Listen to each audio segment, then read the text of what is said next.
Adding salespeople is easy, making them productive is hard. Common SME sales reality.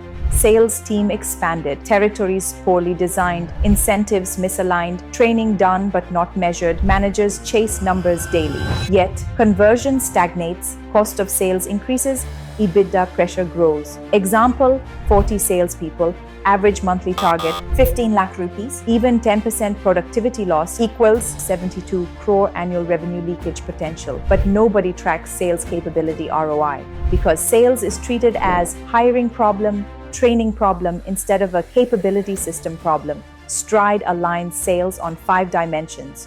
1. Right role and territory design. 2. Clear output metrics. 3. Capability gap diagnosis. 4. Incentives that drive behavior. 5. Sales analytics tied to revenue.